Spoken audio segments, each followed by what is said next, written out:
Terima kasih Fadil Ustaz, Sahibul Fadilah, Imam yang memimpin kita solat sehinggalah kesudahan nanti insya-Allah. Lincatan kuasa, hadirin sidang jemaah yang dirahmati oleh Allah Subhanahu wa taala. Insya-Allah saya akan duduk di hadapan tuan-tuan sekitar 20 minit dan saya doa pada Allah dalam 20 minit yang saya berada ini adalah sesuatu yang benar-benar memberikan kebaikan kepada kita, kerana kita tahu bahawa adalah aman rugi. Bulan Ramadan kita selalu cakap dia adalah bulan amal, tetapi satu yang kita terlupa ialah bulan Ramadan adalah bulan kita mesti menambah ilmu, kerana kita tidak pernah mengalami pengalaman rohani ketika akal kita sangat bercahaya, melainkan ketika kita berada keadaan lapar di bulan Ramadan. Ketika kita lapar, dia tak sama macam jasad. Jasad kita bila kita lapar kita lemah, tetapi akal kita bila kita lapar cahayanya terang benderang. Kerana itu sejauh mana ilmu yang kita ambil, sejauh itulah yang melekat untuk kita, dan dia akan berguna bukan sekadar di bulan Ramadan, di luar bulan Ramadan. Dan ramai orang bila masuk bulan Ramadan dia stop menuntut ilmu, dia hanya fokus pada amal, dan nanti bila berakhir Ramadan kita perlukan sesuatu benda yang tolak kita, yang mendorong kita, dan kita tak mengambil manfaat di bulan Ramadan untuk kita jadikan ilmu sebagai pendorong.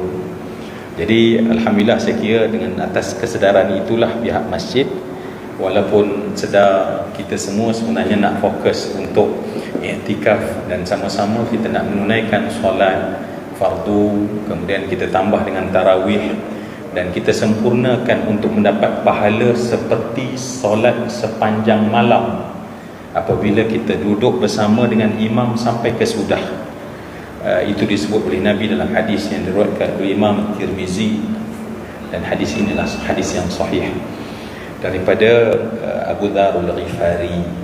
Jadi dalam kesempatan sebelum kita melanjutkan solat tarawih witir sebentar nanti tuan-tuan, tadi saya katakan bahawa yang akan menjadi pendorong, kalau saya nak buat misal, Ramadan ni macam kereta api, dia mesti ada dia punya rel. Betul ke bahasa saya? Kalau saya tanya engineer, jawapannya lain, dia pakai terma yang kita pun tak berapa nak faham. Tapi kita orang awam faham kan, mesti ada rel. Sama ke rel? Rel.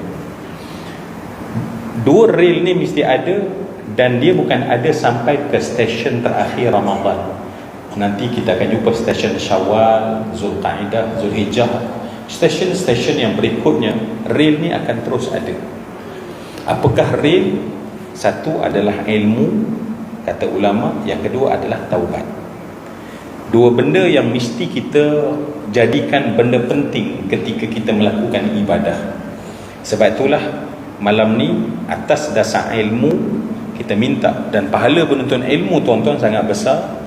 Sebab Nabi menyebutkan tentang seorang yang mempelajari satu ayat Allah yang dia faham dari satu majlis ilmu seperti dia melakukan solat sunat 100 rakaat. Kita tadi berapa ratus ni? 500. 8 saja kan. Tapi duduk sebentar dan kita minta, ya Allah, aku nak memahami ayatmu ya Allah, maka kita seperti memahami, mendapat pahala seorang mengerjakan solat sunat 100 rakaat. Nabi motivasi kita supaya sentiasa menjadi orang yang menuntut ilmu. Saya tak sempat nak cerita rel yang kedua, namanya taubat. Tetapi pada malam ini, dalam kesempatan yang sangat cemburu ini, saya ingin mengajak kita berfikir seperti seorang ulama, seorang muhaddith, seorang faqih yang duduk pun di zaman salafus soleh, yang kalau saya sebut sebahagian besar kita mengenalinya. Siapa yang tidak kenal dengan Imam Sufyan bin Uyainah? Sufyan bin Uyainah. Saya ringkaskan. Sufyan bin Uyainah berkata, dia mengomentar tentang ibadah yang kita sedang lakukan, ibadah puasa yang kita lakukan di bulan Ramadan. Sebab Ramadan ini adalah bulan yang berkat, dan kita sedang dipayungi dan dinaungi dengan keberkatan bulan Ramadan. Namun siapa yang dapat keberkatan itu? Siapa yang beramal. Orang tak beramal di bulan Ramadan, satu berkat pun takkan jatuh atas dia, takkan jatuh atas keluarga dia, takkan jatuh atas rezeki dia, takkan jatuh dalam rumah tangga dia. Yang akan menebuk dan mengambil berkat jatuh kepada kita adalah amal. Maka Ramadan adalah fasa masa daripada saat pertama ketika maghrib masuk pada satu Ramadan dulu, dan terus berjalan. Dan itulah tempat berkat, ya. Dan berkat ini tidak ada melainkan hanya di bulan ini. Kita tidak akan pernah berjumpa dengan keberkatan sebanyak berkat di bulan Ramadan. Sebab tu para salafus soleh menunggu datang Ramadan, meratap ketika berakhirnya Ramadan, sebab mereka seolah nampak awan keberkatan itu sangat lebat ketika mereka berada, dan bila akhir mereka dapati bahawa langit yang kosong. Ya, berkat itu bukan tidak ada, tetapi tak sebanyak bulan Ramadan. Siapa yang dapat? Yang dapat adalah orang yang beramal. Orang yang beramal. Baik, apakah amal yang paling besar di bulan Ramadan? Yang saya nak bercakap memanjang lidah Sufyan bin Uyainah. Dia berkata, aku membaca semua hadis tentang puasa dan Ramadan. Aku membaca, menelaah, mengkaji, menilai semua hadis tentang puasa dan Ramadan. Dan aku dapati, ini pendapat dia, tidak ada yang lebih menandingi daripada hadis yang diriwayatkan oleh Imam Ahmad dalam satu hadis qudsi. Dan malam ni, sebelum kita sama-sama lagi sujud untuk melakukan solat sunat, menghabiskan solat pada malam ini, maka semua yang dikasih sekalian, apakah hadis yang kata Sufyan bin Uyainah bahawa hadis itu aku dapati dalam semua kelebihan puasa dan Ramadan, dia adalah paling tinggi, a'la darajat wal maqamat. Apakah hadis dia? Hadisnya berbunyi, Allah Subhanahu wa taala berfirman dalam hadis qudsi, kata Allah, kullu amali ibni Adam lahu kaffarah illa as-sawm fa innahu li wa ana ajzi bihi. Baik, maknanya adalah, kata Nabi SAW, semua amal anak Adam. Tadi saya katakan bahawa yang menyebabkan kita mendapat berkat adalah amal. Kita tak beramal, berkat tak turun pada kita. Kita takkan dapat berkat dari Allah. Kita mudah ambil mudah. Kita kata bila Ramadan tu bulan berkat, kita akan dapat berkat. Jawapannya pemahaman kita salah. Kita takkan dapat berkat kalau kita tidak beramal. Kita tak beramal, amallah yang menarik keberkatan. Semua yang saya hormati dan saya kasih sekalian, dalam banyak-banyak amal, Allah menyebutkan bahawa kullu amal ibni Adam lahu kafarah. Semua amal anak Adam itu baginya di hari akhirat boleh menjadi kafarah. Apa itu kafarah? Kafarah adalah penebus. Penebus. Maknanya ada amal yang kita buat di dunia, nanti di akhirat dia akan jadi penebus. Melainkan kata Allah puasa. Melainkan kata Allah puasa. Saya tak minum tuan-tuan air ni sebab saya takut tuan-tuan minum, tuan-tuan dah panjang atas sirap malam ni.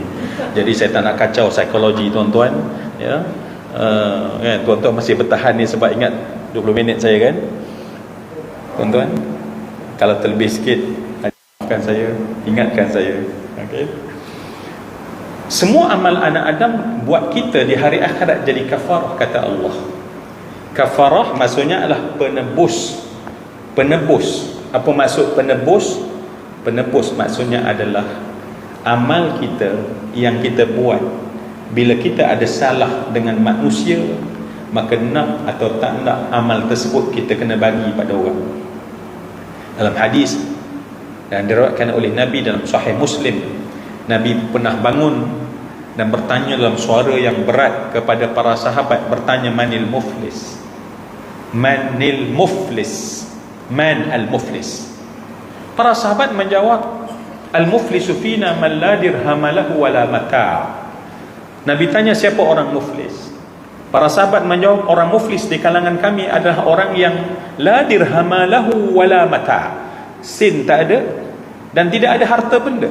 Itu orang papa kedana. Nabi menerangkan, al muflisu min ummati man ya'ti yawmal qiyamati bi salatin wa siyamin wa zakatin wa ya'ti wa qad syatama hadha wa qazafa hadha wa akala mal hadha wa safaka dama hadha fayuqti hadha min hasanatihi wa min hasanatihi. Nabi SAW berkata, yang dikatakan muflis dari umat aku adalah orang yang pulang kepada Allah di hari akhirat bawa pahala yang banyak, tetapi bukunya dalam masa yang sama tangan kita tak sedar, kita mengata orang, mulut mungkin tak, tangan mungkin ya. Bukan payah sangat, forward je pun ya, orang mengata tentang orang, kita forward pada 10 orang jadi 100 jadi 1000. Semua itu di hari akhirat, orang yang kita forward, kita melakukan ghibah dan fitnah, akan datang dan berdiri di hadapan Allah, dan kita mesti bayar. Bukan mungkin bayar, bukan probably bayar, bukan mungkin, tak, mesti bayar. Dan kita tidak ada duit, kita tidak ada apa, sebab currency di hari akhirat kita tak pakai dolar, kita tak pakai sing dollar, kita tak pakai ringgit, kita tak pakai rupi, kita tak pakai rupiah, yang hanya tinggal satu saja, pahala. Dan saat itu kata Nabi, saat orang berdiri, paling takut tuan-tuan hari akhirat, tiba-tiba bangun seorang, habis. Bangun seorang, habis. Bangun seorang. Yalah, kita kat dunia kita tak perasan kan, kita kata ya, kadang-kadang kita ambil harta dia ya, kadang-kadang kita mengambil adik-beradik, kita tipu sikit tanah jadi hak kita. Semua ini akan bangun hari akhirat, dan manusia tak ada pilihan melainkan kena bagi kebaikan dia. Kebaikan ya, kita tahajud malam bagi kat dia, walaupun dia tak pernah tahajud malam. Kita tadarus, punya susah tadarus, kita kena bagi pada orang. Apa saja amal bagi pada orang, sehingga kata Nabi, fa in faniyat hasanatuhu, sehinggalah bila malaikat ambil tarawih malam ni, ambil tadarus nanti, ambil malam nanti tahajud, ambil esok lagi ambil, dan ambil sampai faniyat hasanatuhu, habis kebaikan. Tetapi ada lagi orang bangun, ada lagi jiran kita bangun, ada lagi kawan bangun. Sebab apa? Rupanya kita masih ada dosa dengan dia. Maka pada saat itu, apa lagi pahala currency yang kita ada? Pada saat itu kata Nabi, orang itu terpaksa mengambil dosa orang, letak dalam kantung dosa dia. Dosa orang kita kena ambil tuan-tuan. Jangan kita kadang-kadang kita leceh-lecehkan orang buat dosa, takut hari akhirat dosa dia masuk kantung kita. Dan Nabi SAW menyatakan bahawa dia ambil dosa orang, dilontar ke mukanya. Dia ambil dosa orang, dilontar ke mukanya. Tadi tuan-tuan dengan pahala yang menggunung, seolah-olah memang di hadapannya adalah syurga. Tetapi sekarang ketika habis yang segunung tadi, sekarang kosong, dan kemudian dia mula ambil dan dilontar pada wajahnya. Thumma turihat ila wajhihi thumma turiha ila an-nar. Dan orang ini kata Nabi dilempar dalam neraka jahanam. Ini kata Nabi orang muflis. Cuba bayang semua yang saya kasih sekalian, rupanya amal anak Adam ini kata Nabi lahu kafarah. Tetapi satu benda yang takkan pernah lepas daripada kita. Dalam banyak amalan, satu amalan yang tak akan lepas daripada kita. Apakah amal itu semua yang dikasih sekalian? Kata Allah, illas saum. As-saum. As-saum bermaksud puasa yang sebenar. Puasa yang kita buat siang tadi, yang kita jaga diri kita, kita tahan diri kita, bukan sekadar tahan tak makan, tetapi menahan mata, menahan telinga, menahan perkataan, menahan bukan sekadar mulut tetapi menahan hati. Maka inilah puasa yang hari akhirat akan jadi penyelamat kita. Semua yang saya kasih sekalian, kalau tuan-tuan, mungkin saya tak nampak lagi tuan-tuan pernah tengok cerita Titanic?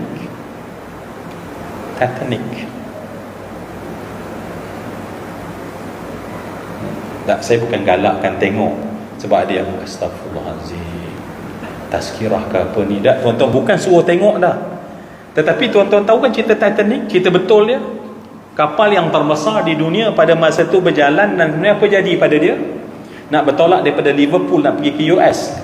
Di tengah perjalanan apa jadi? Terlanggar dengan iceberg.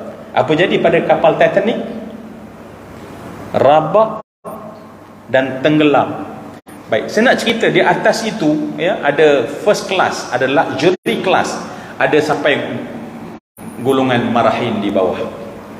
Orang first class dibawa semua yang dikasihkan, seluruh kekayaan sebab nak shopping, nak pergi melancong ke Amerika, dalam peti-peti besi mereka, duit-duit pound yang begitu banyak, ya. Mereka bawa barang-barang kemas, memperaga barang-barang kemas yang begitu cantik. Betul kan tuan-tuan? Soalannya adalah, ketika kapal tersebut pecah dan patah, dan dengar bunyi geruman air mula menyedut, tenggelam kapal tersebut, dan manusia memekik ketakutan pada ketika itu. Semua yang saya kasih sekalian, dalam kepala manusia yang dalam keadaan berhadapan suasana itu, apakah yang ada dalam kepala mereka? Apa yang mereka cari? Jawapannya adalah pelampung keselamatan. Dia tak peduli duit pound yang begitu banyak, dia tak peduli harta dan rantai-rantai yang emas yang dibawa. Tak sempat nak fikir. Dalam kepala mereka hanya satu. Apa dia? Pelampung keselamatan. Tuan-tuan, Allah rezekikan kita pada tahun ini untuk bertemu dengan Ramadan, sebab Allah nak bagi kita pelampung keselamatan di hari akhirat. Maka janganlah pelampung ini kita bocorkan, janganlah kita rosakkan. Kita takut nanti saat kita sangat perlu pada pelampung ini untuk selamat daripada neraka, tiba-tiba kerana kita tak jaga, dengan kita culas, dengan kita tak jadikan puasa sebenar-benar puasa yang menahan diri, bermujahadah, menahan mazmumah yang ada, maka akhirnya pelampung kita akan bocor di hari akhirat. Semua yang dikasih sekalian, sebab kita sedang bercakap dengan hari yang sangat dahsyat, saya nak tutup dengan Allah sebut hari yang kita bakal tempuh, yang akan puasa menyelamatkan kita. Hari itu disebut sebagai Yauman Abusan Qamtarira, hari yang masam mencuka wajah manusia, hari yang Allah Subhanahu Wa Taala gambarkan betapa manusia tersangat takut. Kalau kita pernah takut, kita tak akan pernah rasa takut seperti takutnya ketika berada di padang mahsyar. Dan saat itu kita harap satu saja penyelamat kita adalah puasa yang kita lakukan. Puasa yang kita lakukan. Saya tak faham tuan-tuan, bila Allah Subhanahu Wa Taala tulis dalam Al-Quran, Allah menyebut dalam Al-Quran, yauma tarawunaha tadhalu kullu murdi'atin amma arda'at wa tada'u kullu dhati hamlin hamlaha wa taran nasa sukara wa ma hum bisukara walakinna 'adzaballahi syadid. Sedikit tuan-tuan, Allah cerita tentang sedikit gambaran kiamat dan apa setelah kiamat. Kiamat dan setelah kiamat adalah, Allah kata, hari yang mana yang menyusu akan melepaskan susuan, yang mengandung gugurkan kandungan. Manusia berjalan dalam keadaan mabuk. Mereka tak mabuk, tetapi kerana terlampau takut dengan azab Allah. Saya ceramah di satu tempat, ustaz, saya tak faham kenapa Allah kata manusia melepaskan, yang menyusu melepaskan susuan. Sehinggalah saya duduk bersembang lepas jatuh ceramah di satu jabatan, di satu pejabat bomba, pada staf-staf dia lama dah cerita ni. Dia cerita satu kisah tuan-tuan. Ada satu kereta yang dibawa di lebuh raya, dan pada mungkin kelajuan 110, 120, 130, tiba-tiba pancit tayar je. Ya Allah, selamatkanlah semua kita daripada kemalangan yang ada di sini. Amin tuan-tuan. Ya Allah, jauhkan kami daripada sebarang kemalangan daripada menimpa kami. orang yang kami sayang, anak kami ya Allah. Sebab dia kata bila pecah tayar, manusia tak boleh kawal lagi dah, ya. Manusia tak boleh kawal lagi dah. Dia akan lost control, lost balance, dan pada masa tu kereta tersebut hantam divider. Dia kata apa dia?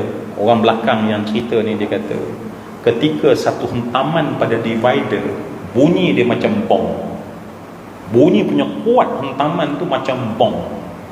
Dan bila dia hentam, apatah lagi terbalik, kereta tersebut berpusing, terseret di atas highway, di atas aspal, ya, api tergeser, sampailah kereta tersebut terhanyak ke dalam longkang di tepi highway. Orang datang, bila datang nak selamatkan, orang mendapati suami dia tak tahu apa yang berlaku pada dia punya tali pinggang keselamatan dia, mungkin terlampau kuat sampai dia terkulai betul-betul pada steering dalam keadaan tertunduk. Tuan-tuan pernah tengok tak pipe bila kita buka bagi habis? Pipe tu kita buka bagi habis. Rupanya pada satu keadaan aksiden, hentaman dalaman, darah terpancut daripada hidung dan mulut macam pipe yang dibuka full blast, terpancut, ya. Begitulah sebenarnya keadaan, dan kemudian bertakung atas riba dia dan bertakung, berkocak di bahagian kaki dia, ya. Kita tahu darah bila lama sedikit dia akan jadi macam jelly, dan orang cuba nak selamat, dia terkulai menghembuskan nafasnya yang terakhir. Apa jadi? Sekarang nak cerita apa jadi pada isteri di sebelah. Keadaan yang sama, muka dia terhempas pada dashboard, koyak pada bahagian dahi, menggelonsor ke belakang, sebelah matanya tercucuk dengan kaca di hadapan, patah, dan kemudian yang lebih dahsyat, kaki dia teragum, lekat pada kesan kemek kereta tersebut. Tetapi isteri dia dalam keadaan tersandar, darah mengalir dan meleleh, dalam keadaan meraung. Orang tak boleh buat apa, sebab tak boleh tarik dia keluar, sebab lekat besi tersebut. Dan saat itu dia kata apa dia? Ya Allah, sakitnya jangan cakap. Kita luka sikit pun tuan-tuan, MC, ya, tolong-tolong isteri kan, terpotong tiba-tiba sakit. MC, cuba bayang, sekarang terkoyak, kulit ni menggelonsor ke belakang, dan nampak, dan darah penuh pada tengkorak kepala, ya. Dalam keadaan muka terpacak dengan kaca, dalam keadaan dia mengeluh kesakitan, tetapi dia tak pingsan pada ketika itu. Dan bomba datang, dan bomba mula mesin pada bahagian kaki dia tu, nak lepaskan. Semua yang saya kasih lihat, bila mesin tersebut bunyi yang terlampau kuat, rupanya mereka bukan dua orang, ada baby kat belakang, dalam bedung tercampak pada bahagian kaki belakang. Saat itu semua yang dikasih lihat baru dengar baby tersebut menangis.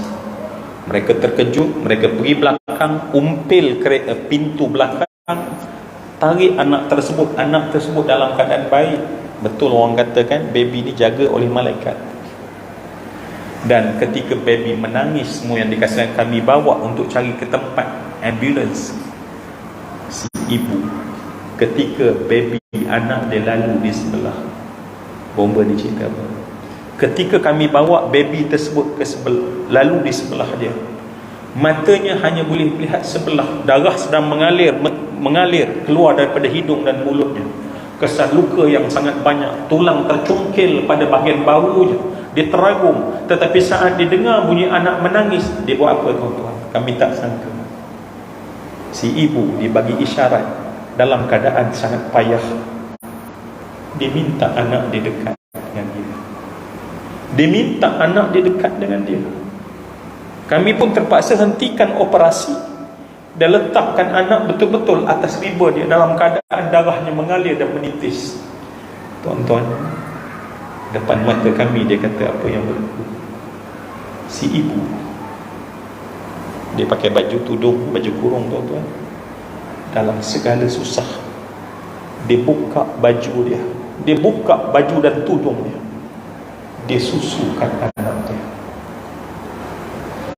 Baby yang menangis tadi, ketika dipeluk dan bunyi tulang patah oleh ibunya, ibu dia peluk dalam keadaan darah mengalir, dan ibu dia tengok matanya berkaca-kaca bercampur dengan darah dan air mata. Ibu tengok pada baby tersebut, dan itulah kebahagiaan dia, dan baby berhenti menangis. Kami tak mampu tengok, kami pandang ke belakang, biarkan momen itu dengan anaknya. Tiba-tiba kami dengar tangisan, rupanya dia terlepas. Bila terlepas, ibunya dengan penuh gagah meraung, dia peluk anak dia dan diberikan susuan. Si baby berhenti menangis. Kami dengar berulang-ulang kali. Dia kata kami ni kat luar ni, kami biasa tengok dengan ngeri, tapi hari ni dia kata kami dapat satu benda yang sangat besar. Tiba-tiba bunyi baby tangisannya panjang, dan saat kami pergi dan toleh, si ibu dalam keadaan terkulai, matanya terbuka, air matanya berkaca. Ibu telah menghembuskan nafasnya yang terakhir. Anak dilepaskan terkulai. Semua yang saya kasih sekalian, ketika Allah kata hari yang saya dan tuan-tuan mesti berdiri, saat itu ibu tak pernah fikir bagaimana nak susukan anak. Maknanya, kalau tadi kita rasakan bahawa betapa sakitnya ibu, itu tak sakit, itu tak susah. Kita akan berhadapan sangat lebih susah di padang mahsyar nanti, lebih dahsyat daripada kemalangan tadi. Dan kita sedang ada di hadapan kita penyelamat kita, dan penyelamat itu adalah puasa yang kita buat dengan sebenar-benar. Maka sebab itu tuan-tuan, marilah di hujung ini kita menadah tangan dan berdoa pada Allah. Wahai Allah, jadikanlah kami melalui puasa di bulan Ramadan pada tahun ini ya Allah, sesuai dengan kehendak-Mu ya Allah, bukan kehendak nafsu kami ya Allah. Sebab kehendak nafsu kami belum tentu menjadikan Ramadan ini, puasa ini, penyelamat kami di hari akhirat nanti. Jadikanlah ya Allah puasa ini benar-benar membebaskan kami daripada neraka Jahannam. Jadikanlah puasa ini benar-benar ya Allah dapat membebaskan kami daripada neraka Jahannam. Jadikanlah ya Allah puasa ini dapat membebaskan setiap yang berada dalam majlis ini ya Allah daripada neraka Jahannam. Tuliskanlah setiap nama yang ada dalam majlis ini dengan belas ihsan kasih sayang-Mu ya Allah, agar kami dapat menjadi ahli syurga ya Allah, dijauhkan daripada neraka murka dan marah daripada-Mu ya Allah. Kami sangat menyayangi ibu kami, tetapi ibu kami takkan mungkin boleh menyelamatkan kami di padang mahsyar. Tetapi puasa dan Ramadan Allah jadikan penyelamat kami nanti di padang mahsyar. Maka jadikanlah kami dengan penuh kesungguhan untuk melaluinya. Aqulu qawli hadha wa astaghfirullahal azim li wa lakum wa lisairil muslimin. Assalamualaikum warahmatullahi wabarakatuh.